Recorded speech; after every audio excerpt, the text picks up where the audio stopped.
Good evening, everybody, and welcome to the June 25th, 2026 Conservation Meeting. Remind everybody that this is being recorded, and that if there are questions from the audience, please direct them to the chairman rather than talking across the tables. I'll try to do my best to get you the answers as they are available. We'll start with a roll call. Here's Board. Here, Whiting, Susan Cahill, Carl Hummel, Peter Coffin. Bob Sweetchair. Village Nova agent. At this point, I'd like to offer good and welfare for the public. If anybody has any comments, by a show of hands, is there going to be a lot of comments? Okay, then does anybody have anything that they'd like to speak on? Conservation related. That we're not discussing later in the agenda. Okay, then since there's no public hearings for tonight, we will go to request for. There are. Mine says none. Okay, so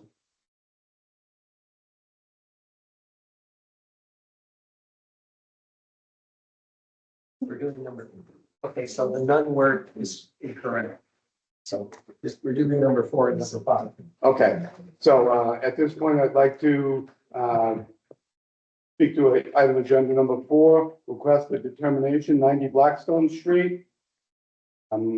Applicant is looking to remove 5 trees within the buffer zone to bordering vegetated wetlands. Isabella? Application from Eric and Kathy. Also, Partner. Come on up. Here. Yeah. There are 5 trees, within Porter Vegetated Wetland to Springbrook. I visited the site and they want us to take them down as potential hazards to the backyard area.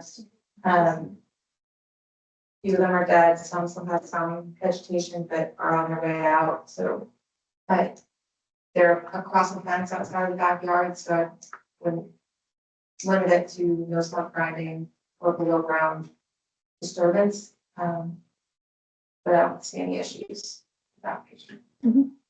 What do you plan on doing with the wood? Are you leaving it over, or are you trying to get it on the other side of the fence? So how are you I think we've directed the tree company just to leave the wood.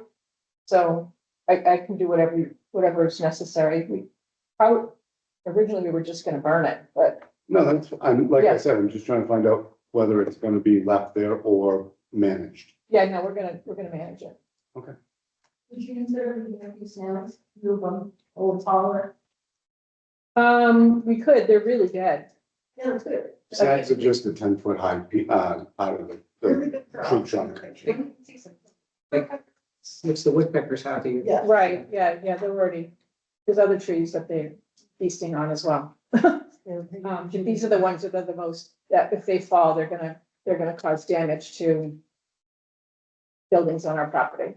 We definitely don't want you to have something standing up that will hit something, but if it's out in the middle, you can leave 4 feet, 6 feet, 8 feet Okay. up. That would be great. Any other questions from the board? Any questions from the audience? I'll entertain a motion. I'll make a motion that we allow the removal of the trees. And then the public, or do you close the public hearing first? Okay, I'll make a motion to close the public hearing. Second.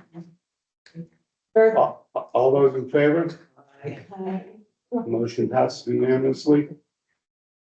I'll now make a motion to do the removal of 5 trees within the buffer zone, the border vegetated wetlands, and we do add in the park those. Positive and negative. Yeah. I'm sure we have to move the video for people. And the tree zone. So there's a motion to, Wait until Isabella fills in the details. A positive 2B that we did not confirm the wetland boundaries and a -3 that the work is in buffer zone or won't impact the wetland area. Second, Discussion? All those in favor? I, Motion passes unanimously. Congratulations. thanks. thank you for coming. All right. Glad you're able to make it painless. We're a little early for item agenda number 5. Is everybody okay with increasing the timeline? Kevin Ribeiro here tonight.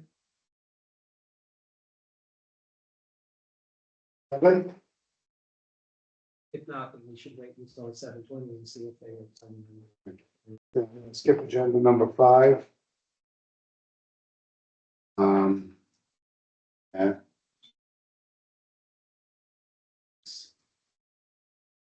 They go to 7. 6 will take a long That's why I wanted to. time. All right, so, item agenda number 7, request for certificate of compliance, 40 Kingsley Lane, DEP number 218-0729. Request made by Nicole Leland for COC for the order of conditions issued to Bob Capablanco on 3/12/2015. The house is selling and they had open certificate of compliance on the house, the time the house was constructed. There was previously a request for certificate of compliance. When they moved in and got the certificate of occupancy, but the soil wasn't stabilized, so the commission denied the previous request back in 2017 or 2018. But I visited the site yesterday and it was okay, so made a vote to issue a certificate of compliance for 40 Kingsley. You recommend we do that? Okay. Discussion? I'll move that we issue a certificate of compliance for 40 Kingsley Lane. Second. All those in favor? I, Motion passes unanimously.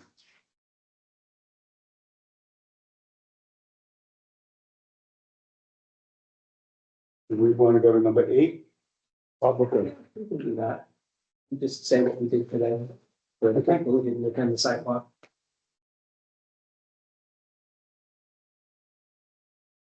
Okay, Shirley Jean Smith Agricultural Center Conservation Area, the CR monitoring. The Conservation Commission did a site walk today. Made an evaluation, so we're looking for input from our agent. Walk site and that's been tilled and started for agriculture and transferred nonprofit residents, so it's new management. The only concern I have is the brush pile that's pushed back towards the back property, the rest of the kind of buffer zone and on the historic stone wall, so like to see action item to remove that and just brush differently. We did have the town plan that we reviewed a few months ago, maybe, and we talked about on site that it's recommended to have a farm plan filed with NRCS so that they can move forward and gain agricultural exemptions. There are a couple of wetland areas on the site that they would need to file RDA or MLIs anytime they want to work adjacent to those areas. So as if they filed with NRCS, which is a good exercise as well, learn about the soils you have, types of plants that work better in different areas, learn about drainage. And those sorts of exemptions you get, building drainage systems, farm ponds, working at field edges near wetlands, those sorts of things. So we seem recipient to filing with NRCS and working on that. say how they're gonna get rid of the brush and the stuff growing. Well, so well. So there is brush material that they've processed and brought towards the back, so they were gonna follow up on what they would, if they turn it out or burn it or take it off site, so. Follow up with that. But we asked about herbicide applicators and who was gonna be responsible for those things. They said it would be subcontracted out, so making sure they do have appropriate licensing. Following integrated pest management.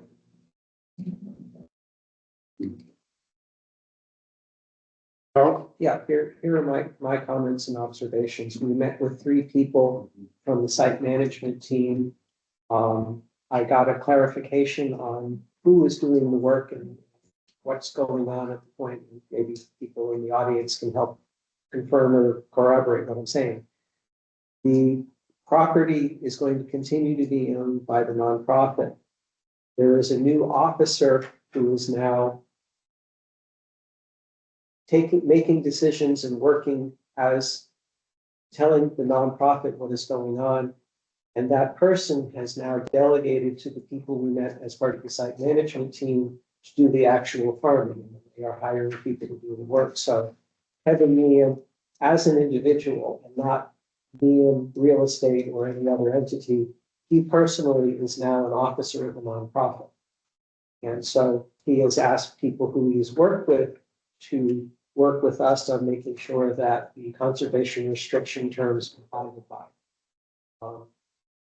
Faid was very responsive to our questions and observations. He had a number of takeaways that the filing that Isabella talked about. We asked about herbicide applications on the stone walls where the bittersweet is. And they are going to be hiring another company to do that. And he said, later we'll have strong opinions on it.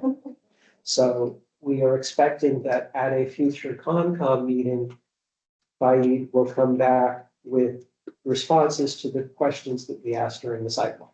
Right, I love the BMP, best management practice, programming in place. And we're planning on the first crop will be grass and hay. And did I hear that there's one person now that if there's questions or concerns, that they will be addressing them? Isabella, you have their contact information? Yep, so the nonprofit is staying with the Sherwood Smith Agricultural and Arts Center and Kevin Yancey, president. That question came in online. I typically talk to Terry Payad when I'm working with the EN group. So, and then we also have Rob Tapia, who's the engineer at the site for the EN group. So both of those people we can say. Okay. I don't see anything here, so. Any other questions? I'll open it up to the audience. Does anybody have any questions? Okay. Thank you for the update.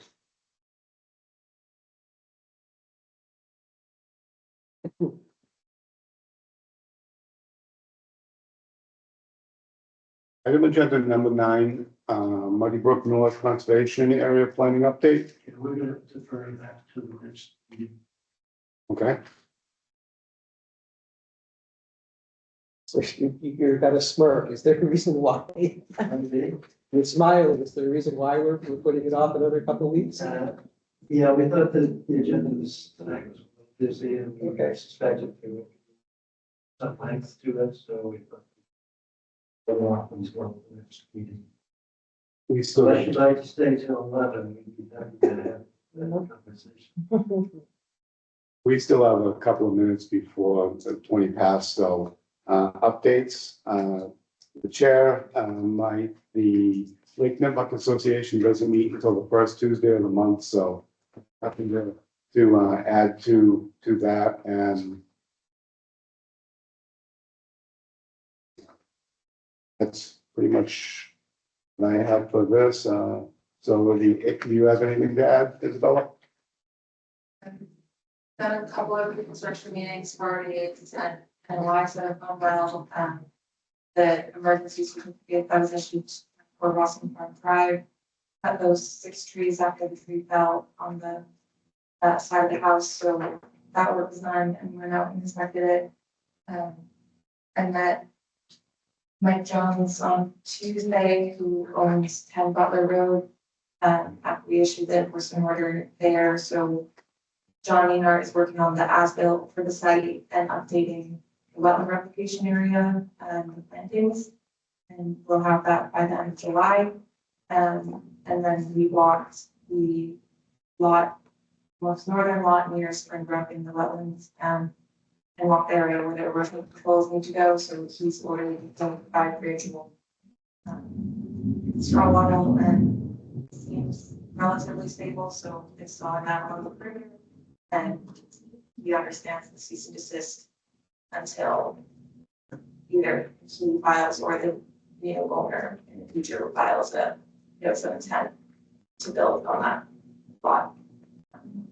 But for the time being, cease and desist was received. Thank you. Land use? No, we are not meeting this month. There's nothing on our to-do list. Okay. At this point,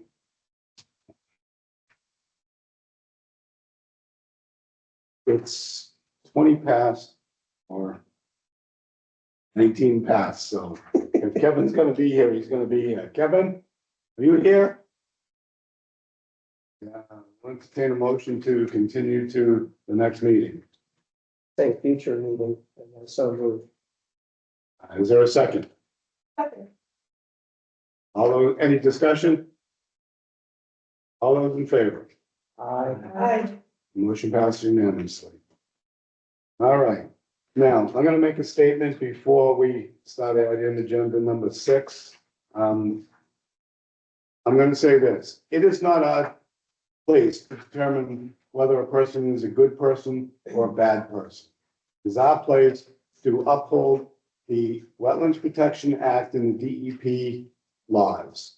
So with that being said, when we get a response or we get a phone call that asks us to go look at a site that may have wetland impacts or issues being taken place, it's our job to respond to that. So that's what we have to do. No matter who the person is, we have to respond. So now, item agenda number 6, an enforcement order on 5153 Washington Street, 6 North Bridge Road. Review wetland resource area impact plan. If submitted, take any action required.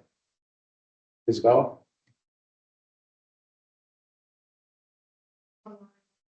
I'm sorry, could you speak up?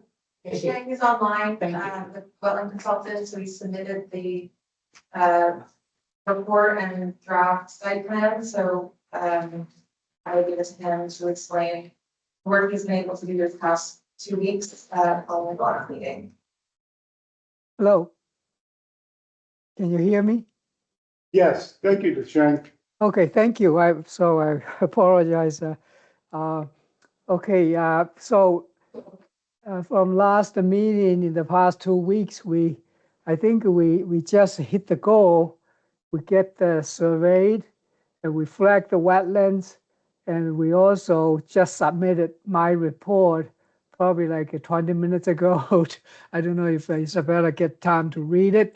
I can go over the plan and the impact area in details. If I can share my screen, so you can all see what I'm seeing. Yeah.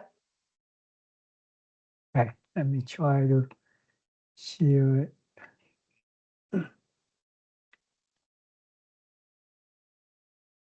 Can you see my screen? DeShank, can I interrupt for a minute? Sure. I would like clarification on this particular project. Who is representing the property or the owner? I think Gary Smith is at the side. He's right at in your meeting room. Okay, now, have you been his representative from the start of this project? Yes. Okay. Thank you. Go ahead, DeShank. Okay, so you can see my screen. Yes. Oh, okay, good. So this is the survey plan. So at this corner, this is the breaking downs as requested by the commission last time.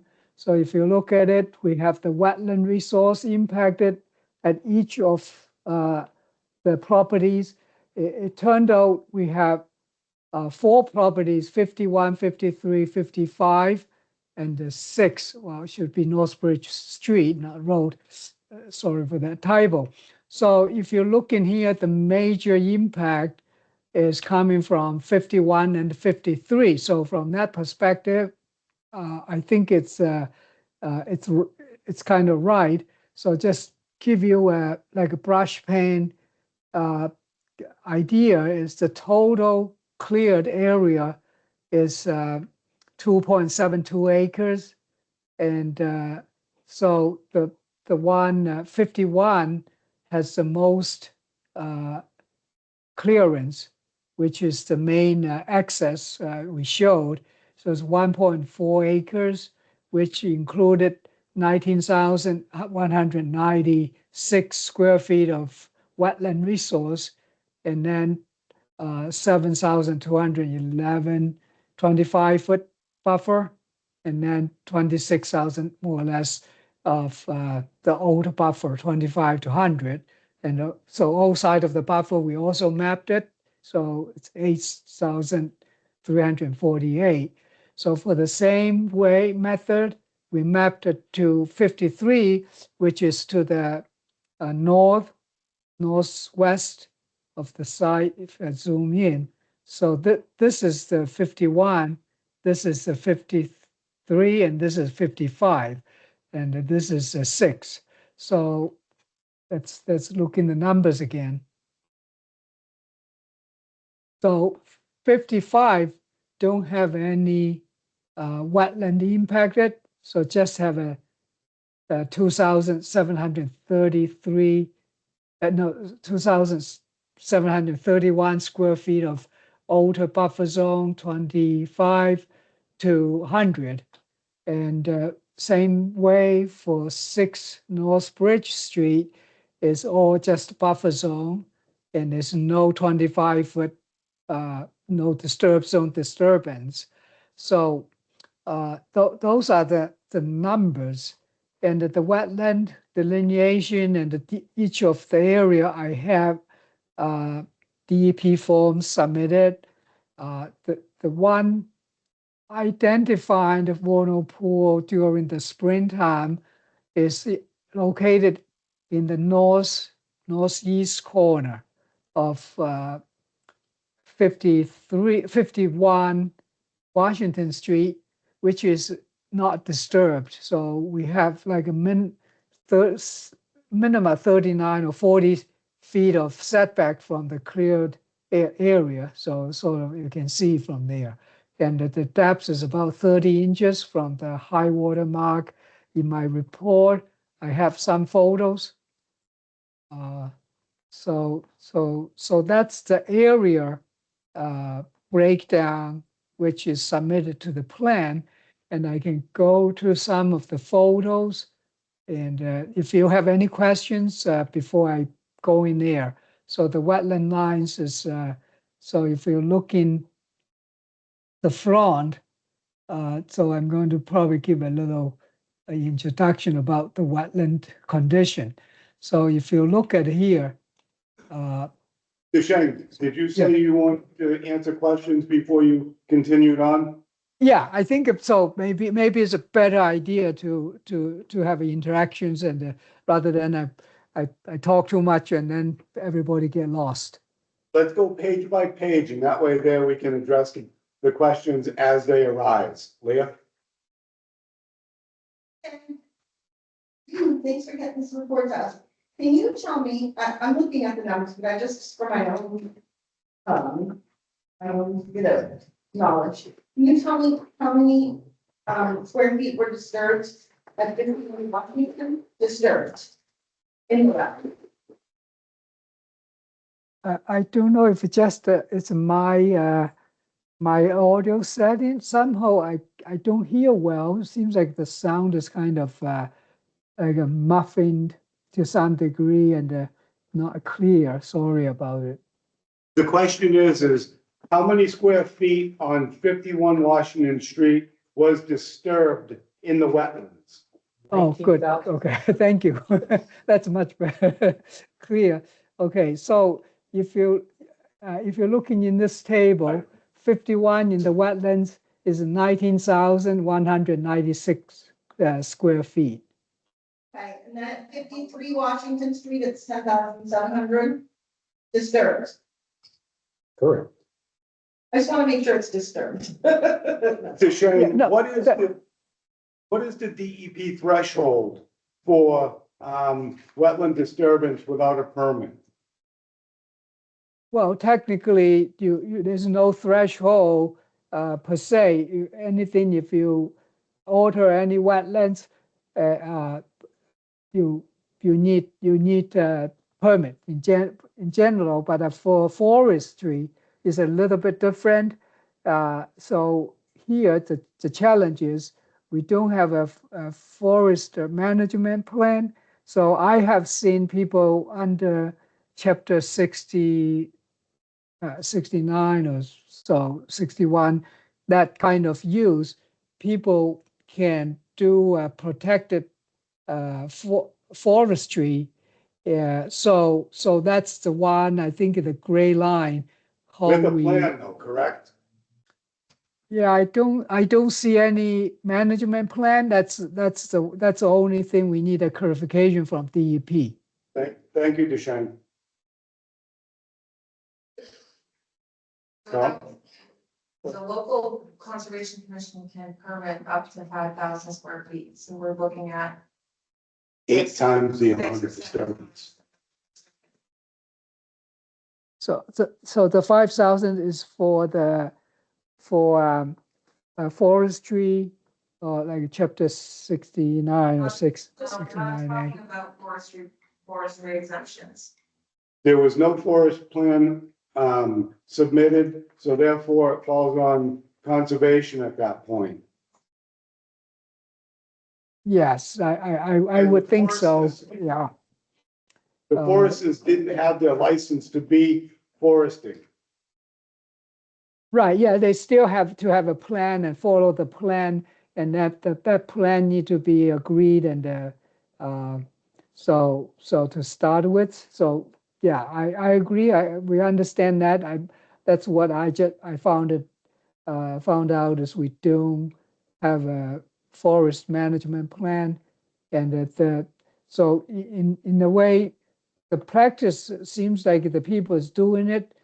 Seems like he did something similar, probably under managed logging. So the access is well protected with those slush and brush matting. So at this point, I don't really see much of significant soil disturbance. The vegetation, even under the matting, as I showed in my report, there's ground cover start sprouting out. So there's 2 parts. One is the impacted that all the tree stumps, some of them actually start sprouting too. So we need probably need some guidance to how to set this legal process right, for especially for the 2 properties, 51 and 53, which has wetland resources on it with some disturbance at this point. So that's what what I know. I don't have. Let me take another question. Carl? I have 2 questions about logging. And the first one would require a response from the homeowner, the property owner's agent. In Deshang's report on March 9th, on page 2, item number 3, immediate recommendation log removal.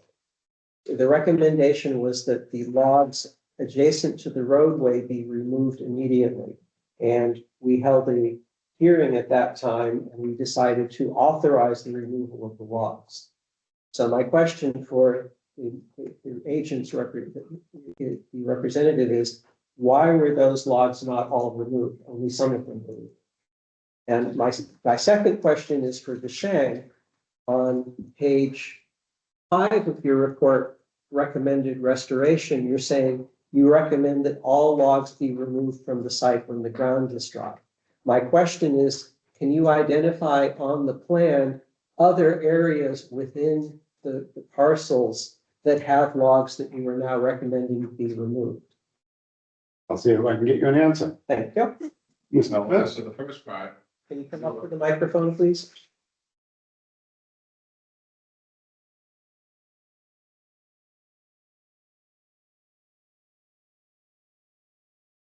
as to your first question as to why all the logs weren't removed, we were not allowed to go on the other side of the stone wall. So whatever we could reach from the street is what they grabbed. Right. So what is left would have required that machine to go on the other side of the stone wall. Now, since then, I have talked to to Mr. McCarthy, and he says he will remove anything else that has already been cut by hand. He will cut it with a chainsaw and take it out 16 inches at a time. He hopes, well, he has already had an indication that that's acceptable to you folks.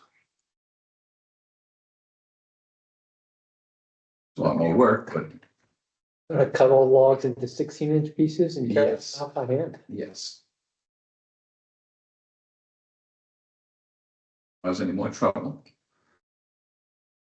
Second one's. And Besides, Shane? besides that, you guys have scared the log removal people to death. They don't want to go anywhere near the property. They just have to follow the rules. You would think the business they're in, they would know the rules, but apparently they didn't or ignored them. So that's not Mr. Gannett's fault. We had no idea what they were doing. It isn't, but a cutting plan is kind of pretty basic. For, Again, that's their business. You would think that they would know what they were doing. But as the agent, you're supposed to look out for. I didn't even know they were there till they were loading up the logs. That's when I got the phone call. Somebody had to give them permission to go on there. John Gannett gave Mr. McCarthy permission. McCarthy hired the guy with the equipment because he couldn't do it. He's 72 years old. He's in the greatest shape in the world. And that's how we decided to do it there. Well, and again, I mean, we're here just to make sure that the wetlands are being protected. Let me just to try to explain to people what's going on here. All these parcels of land on Northbridge Road and Washington Street were slated in his will, and I didn't know this from previous meetings. I asked him point blank. I says, you're 90 years old. What are you doing with this stuff? He was leaving it all to the Mendonma Land Trust. And we've had to sell one of the parcels, which is under contract, the Northbridge Road parcel, which has no encroachment on it, from what I've read on that report. And to pay for was just about 20 grand or more for the information you guys have requested. Mr. DeShang and other people have done their work over there. So you wanted to make an example of them. Well, you did that. Can you, speaking of that, Mr. Chairman, if I may, I'm curious as to who Mr. Smith feels is responsible for what has occurred. Who do I feel is responsible? Yeah, The gentleman with the equipment that went in there. okay, someone that was hired by the property owner, is that No. correct? Or someone There who, was no hiring. Nobody made any money on this, believe me. someone who had a relationship that the property owner permitted to occur on the property, is that what happened? Mr. Gannett has several properties in Mendon. The woodcutter had cut them previously 20 years ago, not all of them, not the Washington Street property. And he simply called up this 90-year-old man and asked him if he wouldn't mind if he went in and cut him again, because it was 20 years later. Mr. Gannett, like the guy, wanted to help him out and said yes. It was a simple conversation. I understand that. I'm actually. He didn't even know what he was doing. I'm actually rapidly approaching 85, so, I know what it's like to be older and He was, than other people. But the fact of the matter is, someone is responsible for having that done. And I've been a property owner all my life. Every time something happens on my property, I am the responsible party, not my owner, not my tree cutter, And Mr. Gannon has not shirked his responsibility here. He has paid the 20 grand in fees and, for getting what you wanted done. I feel like Mr. Garrett's taking care. I feel like Mr. Garrett's taking care. Before we go down that rabbit hole, let's stick to facts. Before, So can I just make a suggestion? The damage is done. The report says it'll take 2 years for it to grow back. Leave your enforcement order in place on the Washington Street parcels for the next 2 years. Release the Northbridge Road property, which has nothing for you, actually, pretty much out of your jurisdiction anyway. And we'll be done with it. It'll, when Mr. Gannon passes away, it's gonna be open space. The proceeds from the land sale will pay for all the bills that you guys have made us incur, and whatever's left goes to the American Legion Hall. Nobody is making any money on this, if that is your concern. it's not about money. It's about protecting the resources. The damage is done. Right. But you have the power to decide how you're gonna resolve it. So what are you gonna do? You're gonna keep pissing off this man and he's gonna take the rest of the land away from off his will? So the town loses out? What are you gonna do? I wasn't just raised in February 19th. You appeared before this commission. I just learned 3 days ago that he was leaving it to the mendonma Land Trust. Okay, but you came before the commission on February 19th. Yeah, And you said, understanding that the gentleman is 90 years old, he feels so apologetic about what has occurred on his property. he does. And he wants you to know, and has instructed me, meaning you, to do anything that is necessary to resolve the violation. Which has been done. Isabella, our conservation agent, gave you pieces of paper as to what that would be. No one raised an issue that I'm aware of that was unfair, that it was going to cost money. It was accepted. And you hired a consultant. This commission extended over a period of time its deadlines so the consultant could complete his job. Yeah. And now he has done so. So where was everyone between February and today? Is my question. And if there was an issue with this is unfair, or I've been made example of. Well, I'll tell you why it's unfair. Because the resolution from day one has been, or I should say ever since Mr. Deschênes came along, that you let it grow back naturally. The damaged areas will recover. Nobody's going to be building a house on this. Nobody's going to be doing any further work on this. Why are you doing this to them? Because it is a bylaw, it's a state regulation, and we are charged with enforcing that.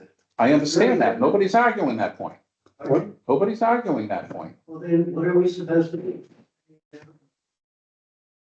Carl? Yes, one of the Facebook commenters in response to your public post asked about whether the Conservation Commission has changed the way we operate.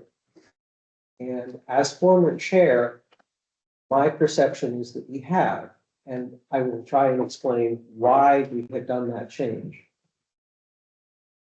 Under the new leadership, we are now explicitly issuing enforcement orders, in part because of the reason I wanted to step down as chair. There were multiple occasions where we did not issue enforcement orders. Things dragged out for months and in some cases years, and things ended badly.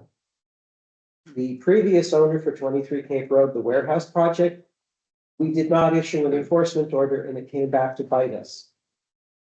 There's another property in town that we tried to work with the applicant. They were not responsive and DEP is now taking over management of that site for us. So our move into issuing an enforcement order is not making an example of anybody. It is being fair and equitable and treating everyone the same way.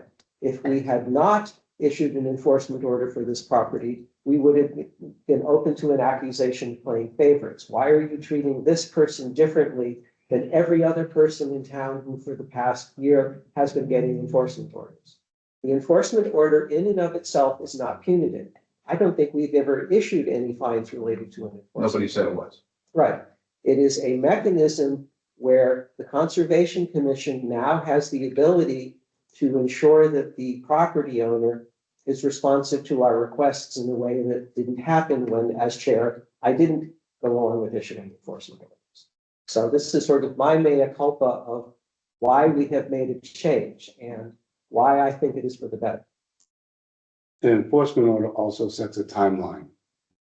From Nobody's arguing about the enforcement order. I think it's what more. the changes were. We have an audience here. I think if you can finish your thought, that would be great. So with an enforcement order, it sets a timeline. This particular site had a timeline. We extended it once. We extended it twice. They came in a third time and we're looking for an extension for a third time. And we said, wait a minute now. We're not going to let this drag on for a year, 2 years, 5 years. Excuse me, 1 second. Have you ever hired an engineer? I know you have. You know the time frame. They don't, you can use the same clocks that we use. Shane got it done.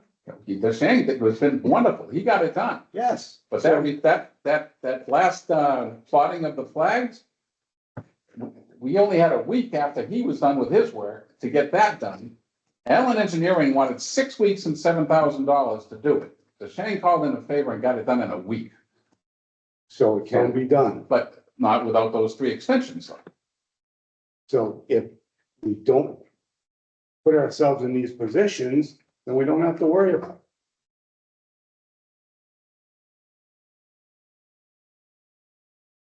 Isabella? I'd like to go back to the materials that were submitted by the Shane. So we can keep moving things forward and talk about what the next steps or what the commission might want to see out of the submitted My second question. site plan draft. I had a couple of specific questions for Shane. When we had been on site, we looked at potentially the intermittent stream running through the front half of the property. I'm wondering if in your delineation, you reviewed the intermittent stream and whether you found bank as a resource area on the site.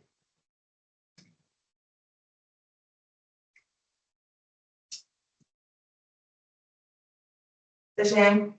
Yes, I'm sorry, I somehow, I still have a difficulty, it seems like here in this, the lower around you area, I think Rob's microphone, I can hear much clearer. I don't know if you can do me a favor, either Carl or Rob, help me to get to the a more clear request. The question was, there was an intermittent stream discussed on the site. Was there a bank located on it, or what were your findings for that intermittent stream? Yeah, so I originally when the logs was over there, I cannot see the water was kind of sheeting, concentrating toward the roadway. And as far as the bank, I don't see a really clear cut bank, but definitely there's like a more concentrated flow around a stone wall next to the roadway flowing toward 47 Washington Street and go through a 15-inch concrete pipe for about 200 feet getting into a catch basin. So this area is definitely, I kind of treat it as some kind of history of farming and the disturbance and all the stone walls. That's right now, I don't know if that intermittent stream, how to making the best function of it. So since it's within the BVW, I flagged, so I didn't really flag the bank. So we can go and to the site, take a look. It's not that clear. The bank is more toward 47 Washington Street. You get a little bit more clear. So it's almost like a man duct channel. So around here, it's just like in either just low swaths of like a broad swale kind of looking. They do have a minimum water coming in. Part of the reason it's this area, even it's on kind of hilly site, the soils is very compacted, very fine, silty loam kind of condition. So the water doesn't really infiltrate into the soils that well. But as soon as the spring passed away, so getting into the summer, the area dried up like a bone. So it's really dry now.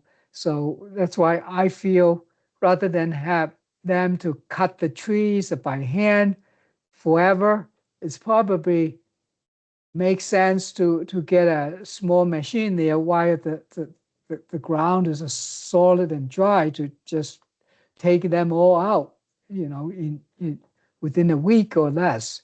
So that's the commission can look at it, see if that makes sense, which way. So I know Gary kind of offering to seems like it to cause less impact, but people going in and out, I don't see a very easy way to do that. I think it need a smaller, at least a small machine to just to go on the the Okay, map. let's take another question, Deshane. Isabel? I'm with the drought, I'm not as concerned with heavy equipment driving down to remove the logs in a shorter period of time than doing it by hand. And that's the main size, big logs that still need to be removed. I do have concerns with leaving the slash and material in the BBW. I'm comfortable with, or a certain amount may be permittable, but the cordwood that's larger than 4 inches really should not stay in a wetland. And I also don't think slash can stay within 25 feet of running water. So that side, if you're calling it a ditch or intermittent stream, I do think the forest access road needs to be removed within 25 feet of that running water. And that's concerns for causing backup and impacts to surrounding homes, road floodage, and those sorts of things that we're potentially not seeing in drought conditions. Deshane, before you respond, there's one more question. It's my observation that during the sidewalk with the state forester, he specifically looked at the slash road and said that the larger pieces in there that were more than, I think he said 4 inches or 6 inches, those should be removed. But in general, the rest of the slash road should be left to degrade over time. Right. So I agree with Isabella that there should be an analysis of exactly what should be getting looked at in that particular part of this. And I'm still waiting for a question on where and are there any other logs besides the ones at the front that would need to have people go back, if Deshane could identify where those other logs are. And clarification maybe on if he does have the opportunity to get those out by machine, when that would be. He's at the mercy of the scheduling of, if he can find anybody. The 2 people that he has used won't go near the property anymore. So there's not a lot of those guys around that do that kind of work. So I don't know. I don't see that one man going in there with a chainsaw is going to create a lot of damage. No, it's create a lot of work. Well, that's not your problem. You said he was 72. The guy amazes me. He's a year older than me, and I would last about 30 minutes doing what he does every day. He's a better man than I wouldn't. And me. It's not the pulling it out. It's really only about 15 feet from the stone wall. I mean, it's really not a big distance, and he can back his pickup maybe closer even than that to it. So There's no logs way in the back. They pulled all the ones from the way back forward? I don't know if you guys stopped them before they finished that or not. I've never walked the property, so I don't know. No, there's still some logs in the back, so at least 400 to 500 feet. That's why I don't know if he can. So need to be getting really so implementable action plan and for how long. So the concern is if you're dragging too long, then if it rains and what you do, that's more of my concern. And for Isabella's comments, so if we can get again, truck machine, they can drag, taking this logs out with some of the machines with the teeth, they can grab on it and take it to the front. Then they can put in the shoulder, they can take it away. And then at the same time, they probably can remove some of the slush, in the wetlands. But I want to be cautious, just don't want to disturb too much of the soils. That's why I was a little bit hesitated to recommend them to take it out, maybe to make waterway in the front, that part, so don't block the flow and then cause flooding. That's a very important concern. As far as in the back, I don't see they will have that impact since there's not much drainage area going in. The water was kind of back up, so maybe we just need one more joint visit with Isabella to iron out the final area, see if we can get an agreement. And Gary, if you can have the gentleman to go with us so we can discuss, so whatever the actual methodology can remove what. Because only we have to identify the things that need to be removed and that maybe even tagged in the field. So say those need to be removed, put some flags on it. Then any people with some experience, they can estimate the time and what kind of equipment they can get those things out in how many days. And then watching the weather. So make sure the weather is appropriate, dry, and they can do it quickly.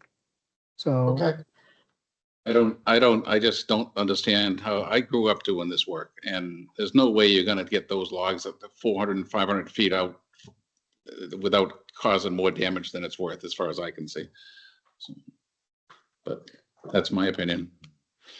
Well, My response is that the consultant that you hired on page 5 of the report says, "It is recommended that all logs be removed." Please work with your consultant outside of the meeting and find out why they made that recommendation and whether you wish to abide by it, or if you wish to come back to the committee and say you are not going to follow the recommendation of the person. The only way I can see doing it is having a small tractor with a bucket, going in there to each log, cutting each log up on site at its location, loading it up and taking it out under very dry conditions. Next point is you don't have to keep using the same person who apparently is blackballed by every reputable logger in the state. You can try and find another logger saying you are actively working with the Conservation Commission. Have this other logger contact Isabella and find out the constraints under which they are working, and maybe they can come in with some machinery that the current logger you're working with is not able to. Well, as I've said twice tonight, those previous people were never going to go near that property again. right, but there are other logging companies in the area. I'm sure we could probably find somebody, but I don't know if we can get somebody in a week. Well, a timeline is what we're looking for. Well, again, how am I supposed to arbitrarily come up with a date when I haven't even contacted anybody yet? By working with our agent and making sure that there's open dialogue and communication. That's fine. I just can't do it tonight. Understood. Any recommendations from our agent Or what?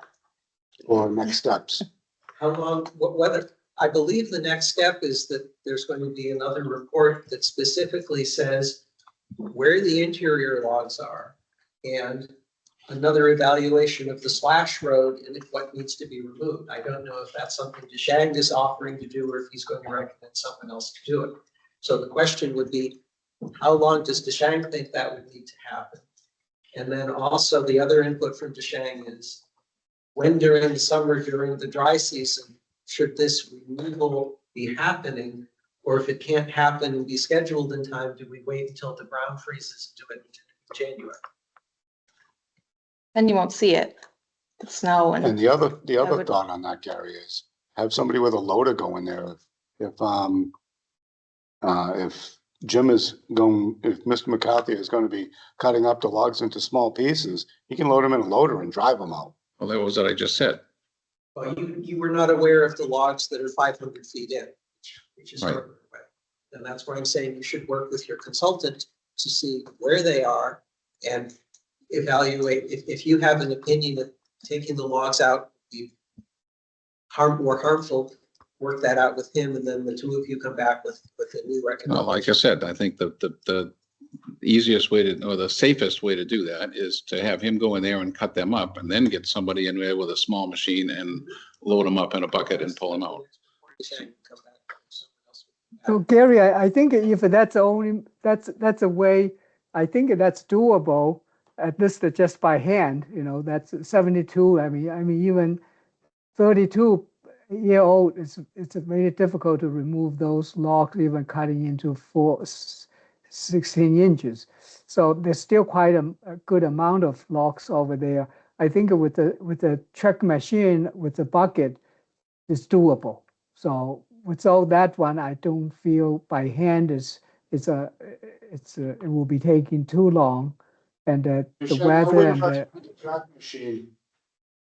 I'd recommend a rubber tire machine. It causes less disturbance when it turns. Okay, That's yeah, what the previous. that's very good. Yeah, good point. So yeah, then you could get a backhoe. Backhoe or a bucket loader. Yeah, bucket loader or backhoe. We need to find that contract and probably go to the site together with him, because otherwise we don't get a good timeline estimated. Then we will, looking for again, say, well, we promised something, but we couldn't get people to do it. That's what I'm concerning. Well, we're gonna let you and the applicant work this out. We're hoping for a sooner timeline than not, but we understand that there are unforeseen circumstances. So good communication is always the best avenue. You've been Sure, reading yeah. Desheng's. Yeah, Gary, maybe tomorrow we can meet there while the survey, everything is fresh. Can you find somebody, or anybody with this equipment? If not, let me try, see if I can find anybody with. Let me see what I can do with that. I'll work on it tomorrow and I'll get back to you on Monday. Might be Okay, able to talk to one of his neighbors. What? One of his neighbors might be able to provide a piece of equipment. Which neighbor has equipment? Is the forward-facing neighbor, 60 North Ave. My services? Well, I'm saying maybe you might want to be contacted so that way there you can offer help or not.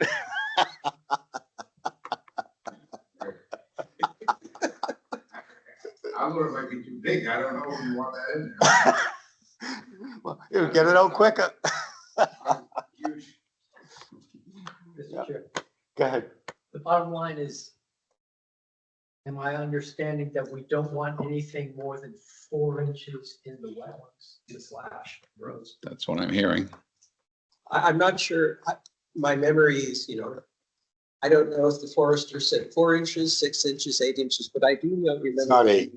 The specific size. I think he And said I've 6. asked Deshang research that when he comes up with the next document that It's an says. easy phone call to the forest, to the. I believe he said 6. Sometimes old people remember things, yes. So I think that I'll make an attempt to sum up. I think we're ready to say that the next step in the project is to come back in 2 weeks. And hopefully there's the first draft of the document saying how the slash road is going to be thinned out after the logs that are 500 feet in that Deshang has identified that you haven't seen yet get extracted somehow. Or get removed from the wetland. You can leave them in the upland, right? Or Deshang may change his recommendation and say, no, the log should stay up there. And you can have that conversation. Any other questions? Terry? If we're done with the discussion, is that fair to say? I have a question, if you don't mind. Can we get the 6 Northbridge Road parcel removed from this whole situation? There's no, Do you want to leave 6 Northbridge Road on this enforcement order, or do you want to let it be removed so that it doesn't impact the sale of the property? It's up to you guys. I would just recommend an affidavit that we don't need further restoration on that property. well, you have a 32-page report, states it. Was there a slash road going up into that parcel, or did the slash road stop before that? No, it keeps going, but there's not flagged wetlands on the property Okay, so, besides the buffer zone to the vernal pool. so the new owner can decide what to do with the slash, it's not jurisdictional for us. Besides a portion of the buffer, but Okay, then I'd be in favor of that. Discussion? It's fine. Is there a second? Second to remove what, 53? No, Northbridge Road. 6 Northbridge Road. From the enforcement order, yeah. Bella, are there any legal issues with removing things from the EO?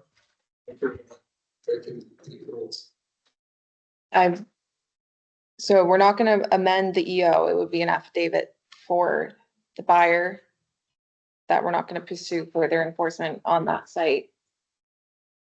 And should there be language in it that states that there is an enforcement order as part of it in the affidavit?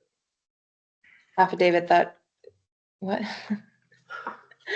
My question is, if this property is sold and the people buy it, does that opt them But we're out not of- gonna pursue further enforcement on that property. It would be an affidavit letter saying that we're not that, yeah. Okay, And if that's not sufficient, then come back and we'll have a discussion on what to do next. All right, and any wood removal will be communicating with you as to how that's going to be done and when. Now my Monday, Tuesday, Wednesday nights or Well, whatever. it can't be done according to your schedule. It has to be done according to their schedule. Yeah, contact me. all right, so a motion's been made and seconded. Discussion we had, so all those in favor? Aye. Motion's been made and passed unanimously. Mr. Chairman, Yes, we received some correspondence on this particular application, and I just want to know that's going to be in the record of the application, yes? Yep, we got email from Brendan Chanel acting as a private member. And then another email from a resident on 17 Sandra Circle. Also about the complaint, so, and then the Facebook post is also on the record, so in the file. And last but not least, just to clarify the record, I happened to review every video of this application, and I did not see in any of those videos where the chairman indicated that we were going to make an example of this application. Unless, Mr. Chairman, you have knowledge that I Sat right do there not and said it. have. Pardon me? He sat right there and said it. If you didn't get it on your videotape, then your videotapes would fall. The video is always on the video. It covers the whole meeting. I'm just saying, I did not see that. If you would like to go research it, Again, we can, we certainly do that, but I do not like to see members of any commission have their reputation damaged simply by a statement without proof being given. so it sounds as if somebody can come up with that documentation, then we'd like to see it. it's your videotapes. You guys look for it. I don't care. Brendan also said he didn't find it in the video, so I don't know. I watched a few of them and couldn't find that statement said, so I watched the February 12th and 19th meeting dates, and then we had the most recent meeting in June, but and then I'd also clarify that The enforcement order is addressed to the landowner, Jim McCarthy as a violator, and David Cobb as a violator. So all three are listed as violators. We're not leaving people off the hook. The commission can't determine who does restoration work on the site and who gets hired as a consultant. So we can't call. You asked David David Cobb Cobb. to be here? He was notified to come to the previous meetings, but we don't need to follow up unless the commission decides to escalate, which is when we would continue enforcement on those two other violators. I did notify DCR of their names and that they operated commercial timber harvesting without licenses. Jim McCarthy's expired in 2018 and David Cobb expired in 2005. And I also notified DEP Zero Central Region's wetland office. I don't care about any of those guys. All I care about is what we're doing forward. So let's move forward on this. We have a plan. Are we done? Can I just say one more thing? I just want to thank you all for coming and hopefully that you have some answers. And I want to apologize because I know there were a lot of stressed out people on Facebook. We're not, I sympathize with Mr. Gannett too. I feel like, you know, this, wish there was a way to safely help him through these times because Just try to understand where I'm coming from. I just want to say thank you all for coming. I hope that we answered some questions. And I hope going forward that, you know, thanks for Mr. Gannett. But I just wish there was a system in place to help people like Mr. Gannett who are older and maybe don't have as many resources. For 25 years, I've watched this man give millions of dollars to this town. And Yeah, to have him stressed out for any reason is just, to me, unconscionable. But you guys are doing your job. The reason he's stressed out is because things happened on his property that shouldn't. And he was being. Without his being aware of it. So that falls on you at that point. You've been his agent. No, it falls from the on you beginning. guys to decide how you're gonna handle it, and you handled it in a very aggressive manner. It was unnecessary. You didn't have to have all this other work done. The recommendation from the wetlands and scientist was to leave this stuff alone. It'll grow back. What else do you need? Gary, were you ever the conservation? Yes, I chairman? was. Okay, so do you know the rules? Yeah, Okay. and we worked with people. We didn't go after them and try to beat Are them we over the working head. with you? Oh. No, you didn't work with me when you sat right there and said you're gonna make an example of the So if you situation. can prove that, prove it. If you don't have it on videotape, then you have changed the videotape. Goodbye, John. Before he leaves, we have an open question for you, Mr. Smith. We have asked permission to have site visits at the other two parcels. In your Facebook post, you wrote that the North Avenue and Blackstone lots were cut, quote, with no problems. That has yet to be determined. We have asked. In addition, you wrote the logger, quote, worked by himself but didn't get any attention. That also is not true. I noticed his North Avenue work. Isabella made a site visit, so we did take notice of that site. And that is why we were asking. You didn't do anything. And now we are, because we have clear evidence that the logger did activities that he should not have. Can I just make a comment? I'm not from Mendon, but I'm a very dear friend of John. He wants to work with you. He would never knowingly do anything to harm this town. I understand what you're saying. You cannot bring in a good deed as. Correct. And as I started with His this, actions over the last 50 years should say volume. And he wants to work with you. And I wish you all would get off damn Facebook because it's hurtful. It's very hurtful. none of us are on Facebook. Oh, I'm not either. Somebody sent it to me. And you know, he is an elderly man who cares about Mendon. I'm not disagreeing. And as I started this whole And I know meeting, you have- it's good people are good people Right. and bad people are bad people. Right. We can't determine based on good or bad. We have to go by rules and laws. For a 90-year-old guy, you couldn't make a phone call. I know for a fact he goes out his driveway and he never goes right. He never saw any of that logging. He trusted that guy. He only took a few logs in previous years and it was a shock to him. He would never knowingly ignore your orders. He's trying to work on it. He's just an old guy. Can I just say We something? appreciate your sentiment. Is there media hours you can find him a good, like, support system, an estate lawyer, somebody that can help him with all this stuff, because I feel like, Yeah. Besides Gary. yeah, I really feel like he needs that. Yeah, yes. It seems like he was led astray and he may need something, a different avenue. Yeah. But I know, No, I'm not. it's too bad you can't make a phone call to him instead of demand letters, because he would have responded. You And know, then that's why but I appreciate your comment about, that's why this board needs one person to contact. Rather than 2 people or 3 people Yeah. or 4 people, because as one of our meetings went, on Thursday, we said a cease and desist. On Friday morning, they were logging the place. And then when I got there and said, what are you doing? They said, oh, well, I was told I can do this. By who? And I was informed that he was told by the people that were at the meeting that knew there was a cease and desist. So if one person tells another person, tells another person, we don't want that. We want one person to hold accountable. And if I may, since I've been the one who has been arguing a little bit this evening, my feeling is that the gentleman was badly served by people. And that sometimes happens. And it's not a question of us taking action against Mr. Gannett. I think we're just dealing with an unfortunate situation. thank you. So if there's no other questions, Everyone deep breath. I'm gonna pick this up.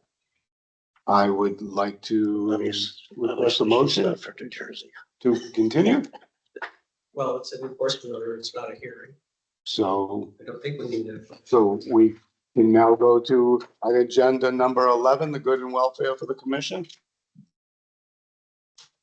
If I may, just to clarify what, so next meeting, we can maybe reach into to some degree. I will try my best to talk to Gary to see if we can identify a good worker to see if we can do the work. I think that's important. Right now, it's not just me or Isabella. If we can come to an agreement, but we cannot find people going there to do the work, that will be an issue.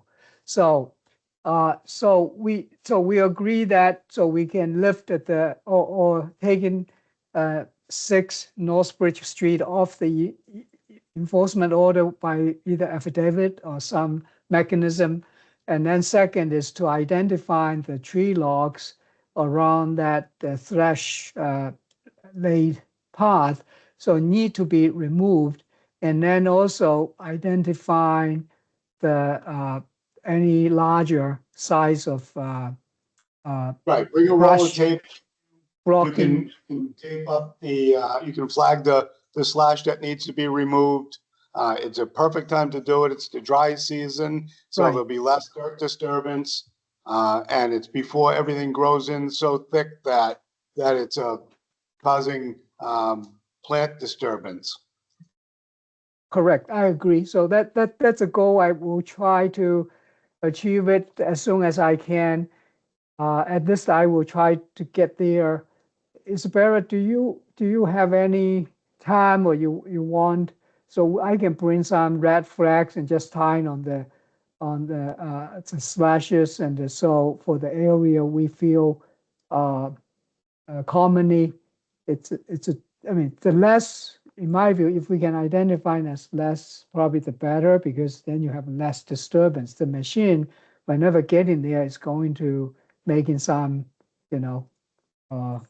disturbance. If we can get it out, so from the back and move forward and moving toward the street, then that's the way I think it can do it. We don't have to go back and forth too much. It's a shame. I mean, there's so many tree people out there. All you got to do is go in the yellow pages and say, can you do this work? Right. I know of 3 logging companies just around here. Line thing here was 60 off that, 60 feet. I agree that there's a lot of logging companies in the area, but this is everybody's busy season. They're booked out. It's not like trying to find a paving company right now. You know what I'm saying? It's just keep in mind that they are busy. That's not all. Right, and we're not looking for the impossible, we're looking for somebody to commit. Yeah, okay, I don't think, we'll just have to make some phone calls and talk to the people. I know that somebody is working, seems like in the north, in the Silver Spring site. I'm going to see if there's any interest they can do it, or they want to do it, but I don't. I will try to find someone, and talk to someone. I don't know if I can find someone. I'm happy I find this surveyor to do the work. I was really not sure. I called so many, all say 6 to 8 weeks out. I said, oh gosh, I don't know. But so anyhow, maybe I have so if we get it on it, maybe we have a luck to explain to them, and they may help. So. We look forward to the update in 2 weeks. All right, thank you. So we'll do my best. Shane. All right, so item agenda number 11, good and welfare, Kyle? Yes. Mr. Chairman, I'd like to speak on another matter that was raised on Facebook. I didn't reply there because I wasn't going to reply on the Facebook post on something we were going to discuss here, and also because it wasn't specifically about 31 Washington Street. One of the commenters to the post referenced the 31 Cape Road project and 23 Cape Road. Pardon? 23 Cape Road. Right. Yes. Sorry, I'm mixing up 23 and 31. They felt that there was a quote lack of enforcement issue when issues were presented and documented. Quote. As the chair at the time, I wanted to publicly respond, and this is as good a place to do it. I feel much better than Facebook. During the permitting process and during the first part of the building, the Conservation Commission had no staff, and we were all working full-time jobs. And so we had to rely very heavily on the planning board, hiring people and doing reviews, because we didn't have the ability to even figure out who the right consultant was to work. So we leveraged their activity, and that's why when we closed out the project and issued our final paperwork, we made sure that all of the Conservation Commission concerns were built into the documentation that now the planning board and us are doing oversight. The gap, the fact that we weren't able to uphold our responsibilities during those part is why the select board felt that it was appropriate to hire Isabella.